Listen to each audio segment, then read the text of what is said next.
నిర్వర్త్యస్వ సమాధిం సా యయౌ బ్రహ్మాదిభిర్యుతా విరూపాక్షం మహాదేవం హేమకూటస్థమౌవ్యయం.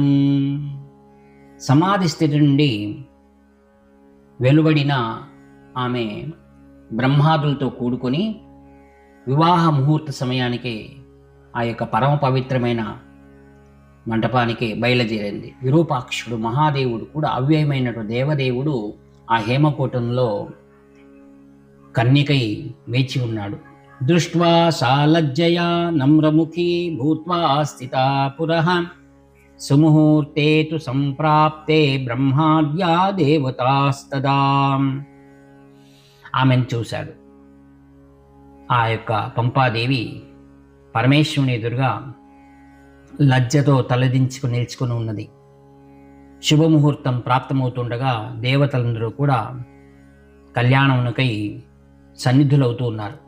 మునయో మునిదారాశ్చ కుసుమై రక్షతై శుభై మంగళద్రవ్యలాజైశ్చ తాంబూలై ఫలపూరితై.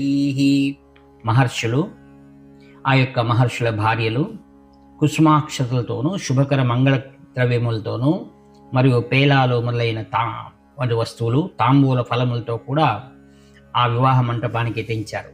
వేద ఘోషైర్మహామూర్తిం శిషంచు కన్యకాం ద్విజాహం గోత్ర ప్రవరముచ్చార్య త్రివారం విధిపూర్వకం. వేదమూర్తులందరూ కూడా వేదఘోషలు చేశారు. ఆ మహామూర్తి అయిన పరమేశ్వరుని మరియు పంపాదేవికి ఆ యొక్క మంగళస్నానం నిర్వర్తింపజేశారు ఆ యొక్క మహర్షి పత్నులు. దేవతా సమానమైనటువంటి వేద విప్రులందరూ కూడా విధిపూర్వకంగా గోత్ర ప్రవర నామములను 3 మార్లు ఉచ్చరించారు. బ్రహ్మా సరస్వతీ తత్ర పీఠే స్థిత్వా స్వకన్యకాం నారాయణస్య నం ప్రీతాం విష్ణోః పౌత్రీం శుభాననాం.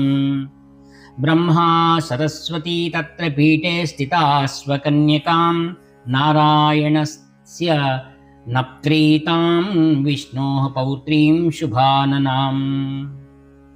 బ్రహ్మ మరియు సరస్వతి అక్కడ పీఠపైన కూర్చున్నట్లు కన్యకను, నారాయణుని యొక్క మనవరాలు మరియు ఆ మహావిష్ణు యొక్క మనవరాలు సుందర రూపముతో ఉన్నటువంటి ఆ పంపాంబికను దర్శించారు. బ్రహ్మణః పుత్రికాం పంపా నామీమక్షత పూర్వకం సత్యగోత్రోద్భవాం కన్యాం దదౌ తస్మై విధి స్వయం. బ్రహ్మము యొక్క కుమార్తె పంపాదేవి అక్షతపూర్వకంగా సత్యగోత్రోద్భవురాలైనటువంటి ఆ కన్యకను ఆ బ్రహ్మదేవుడు స్వయంగా కన్యాదానం చేస్తూ ఉన్నాడు పరమేశ్వరునికి. హేమకూటాద్రిగేహాయ సద్యోజాత సుగోత్రిణే తదా మంగళసూత్రం త్రిశంకర కన్యకాగళే.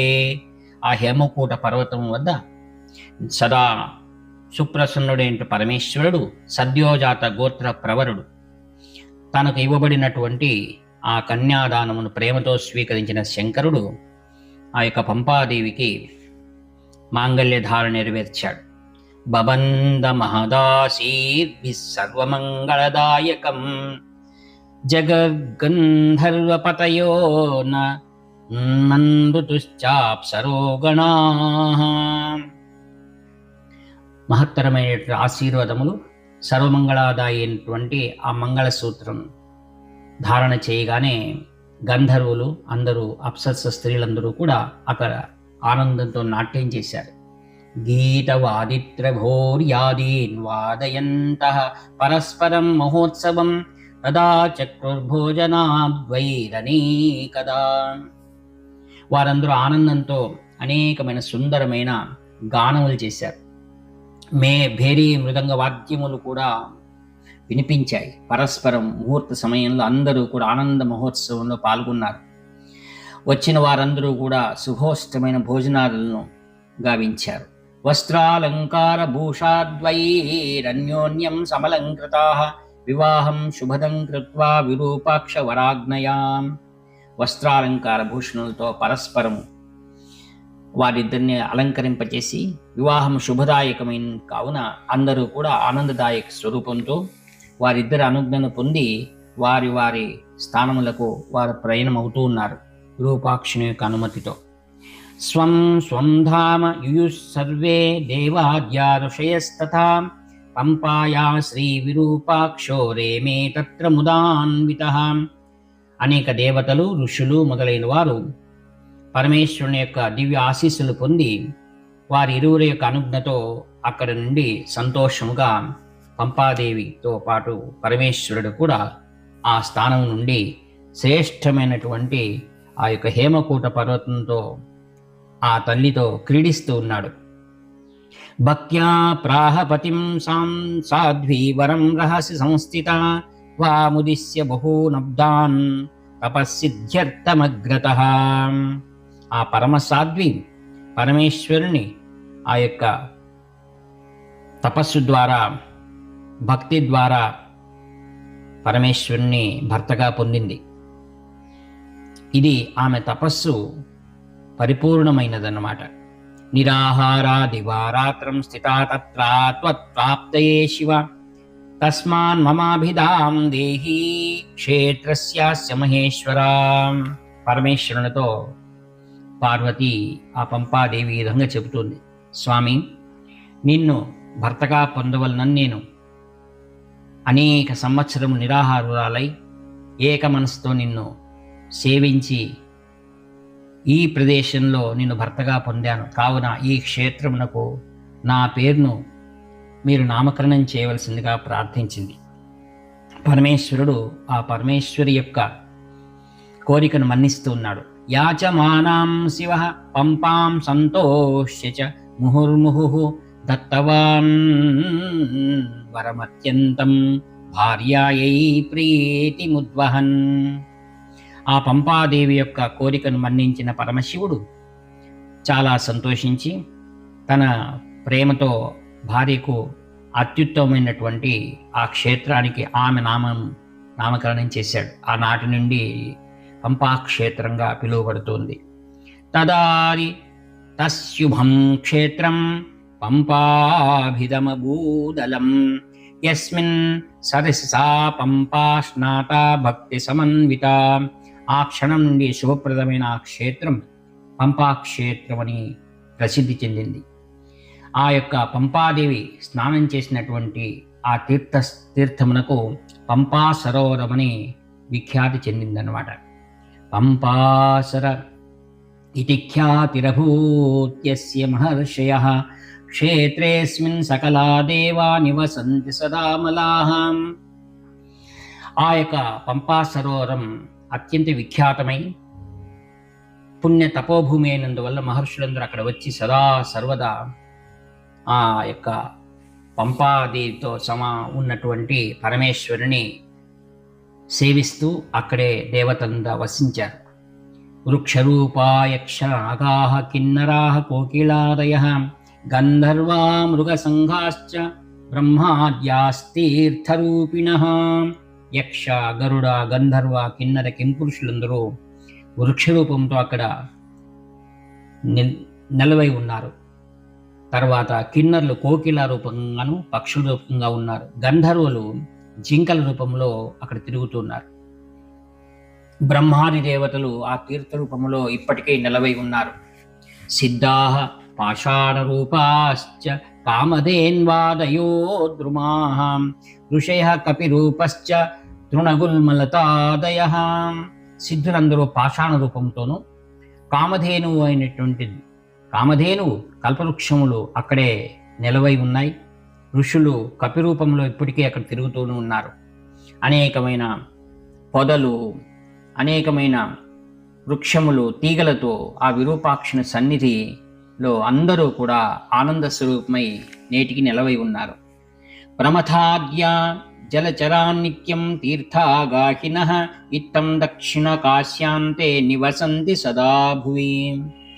ప్రమథాది దేవతలు జలచరములుగా నిత్యం ఆ తీర్థంలో నివసిస్తున్నారు. ఈ విధంగా దక్షిణ కాశీ అని సదాకాలము ఈ భూమిలో దైవ సాన్నిధ్యమై ఉన్నటువంటి పంపా సరోవరం ఈ యొక్క హంపి ఎంతో ప్రసిద్ధి చెందినటువంటిది అనమాట.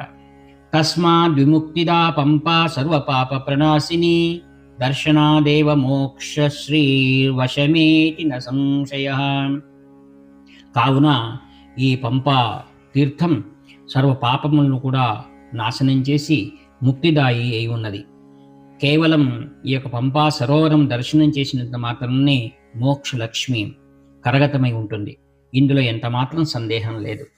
పమిత్యమృతమిత్యాహు పకార స్వర్ణవాచక పాతేతి పంపా శ్రీ ముక్తిదాయిని ధనవర్ధిని. పం అనగా అమృత స్వరూపం, పకారము స్వర్ణవాచకం, పా అనగానే పంపాశ్రీ అనగా పంప అనగా ముక్తిదాయిని సంపత్వర్ధిని. సూత ఉవాచ తస్మాత్ పంపా క్షేత్రమిదం సేవనీయం ముముక్షుభిః గోపనీయం ఇదం విప్రా నదేయం యస్య కస్యచిత్. సూత మహర్షి పలికెను. కావున ఈ పంపా క్షేత్రం మోక్షదాయకమై ఉన్నది. బ్రాహ్మణోత్తములారా, ఇది రహస్యమై ఉన్నటువంటి ఇతిహాసం. ఇది యోగ్యుడైన వారికే దీన్ని ప్రసాదించవలసి ఉన్నది. గురు శుశ్రూషయే వేదేయమన్యథా నరకం వ్రజేత్ ఇదం పవిత్రం పాపఘ్నం భుక్తి ముక్తి ఫలప్రదం. గురుసేవ చేయి వారికి రహస్యమును తెలియజేయవలసి ఉన్నది. లేకున్నా అన్యులకు వివరించిన నరకానికి వెళ్ళుదురు. ఇది పవిత్రము పాపనాశనమైనట్టు ఈ యొక్క కథ సకల భోగ మోక్ష ఫలములను ఇచ్చున్నది. సుతార్తి శృణయాద్యస్తు దివ్య సంతానమాప్నుయాత్ కన్యార్థి లభతే కన్యా మోక్షార్థి మోక్షమాప్నుయాత్. సంతానం కోరువారు మరియు కన్యార్థి అయిన వారికి కన్య ప్రాప్తి కలుగును. మోక్షం కావలసిన వారికి మోక్షం లభ్యమగును. బహునా కిమి హోక్తేనా నేస్త్యార్థం లభతే ధ్రువం. ఇంతకంటే ఇంకా ఏమున్నది? సకల ఇష్టార్థము నిశ్చిత ఇవుటలో ఎంత మాత్రము కూడా సందేహము లేదు. కళ్యాణం కురుతే యస్తు యశ్రావయతి సత్కథాం సవై ముక్తిమవాప్నోతి నాత్ర కార్యా విచారణ. ఎవరైతే ఈ కళ్యాణకారి అయినటువంటి సత్కథను ఎవరికి తెలియజేయుదురో, ఎవరైతే సత్యమైనటువంటి ఈ కథను శ్రద్ధతో వినుదురో అందరూ కూడా తప్పక అభీష్టములను పొందుదురు. సకల నిగమసారం వచ్మి వేదాః ప్రమాణం త్రిభువన కమనీయే క్షేత్రరాజే శివస్య నివసతి దినమేకం తాడిదత్యంకరేణ విధుత వృజిన సంఘ శంభుమే తీడితోనా. సకల వేద సారమై ఉన్నది. ఇది వేదములే దీనికి ప్రమాణం. 3 లోకముల్లోనూ సుందరమైన ఈ యొక్క శివుడి యొక్క క్షేత్రరాజము ఎవడైనా ఒక్కరోజైనను ఇక్కడ నెలసిన శంకరుడు వారి యొక్క సకలమైన భవసాగరము దాటించగలడు. శంభు యొక్క జడలు ఏ విధంగా కదులునో అలా శంకరుని స్తోత్రములు సదా సర్వదా ప్రశంసార్హమై ఉన్నవి. ఇది శ్రీ స్కంద పురాణే హేమకూటఖండే పంపా మహాత్మ్యే శ్రీ పంపా విరూపాక్షయో వివాహ మహోత్సవో నామ సప్తమోధ్యాయః. ఇచ్చటికి శ్రీ స్కంద పురాణోక్తం హేమకూట ఖండంలో పంపా మహాత్మ్య శ్రీ పంపా విరూపాక్ష వివాహ మహోత్సవం అనేటువంటిది 7వ అధ్యాయము సుసంపరణమవుతున్నది. హరి ఓం తత్సత్. శ్రీ కాంచి కామకోటి పరమాచార్య స్వాముల వారు అనేక నెలలు ఈ పంపా క్షేత్రంలో తమ దివ్య పాద పద్మములను తో ఉండి ఇక్కడ అన్నిటిని కూడా పవిత్రం చేశారు. కావున ఆత్మీయులారా, ఈ యొక్క దివ్యమైన ఈ పంపా క్షేత్ర మహిమను, ఈ కళ్యాణకారి అయినటువంటి సత్కథను విని మీ యొక్క అభీష్టములన్నీ కూడా శ్రీ కాంచి కామకోటి పరమాచార్యుల వారి దివ్య అనుగ్రహంతో నెరవేరవలని ప్రార్థిస్తూ ఈ యొక్క సంపూర్ణమైన ఈ కళ్యాణ కథా వాక్పుష్పములన్నింటినీ కూడా ప్రస్తుత పీఠాధిపతి శ్రీ శంకరవీయ సరస్వాముల వారి దివ్య పాదపద్మం సమర్పి సెలవు తీసుకుంటాను. ఇట్లు మీ ఆత్మీయ మిత్రుడు నివర్తి నాగభూషణ శర్మ. 7483229249. హర హర శంకర జయ జయ శంకర. హర హర శంకర జయ జయ శంకర. హర హర శంకర జయ జయ శంకర.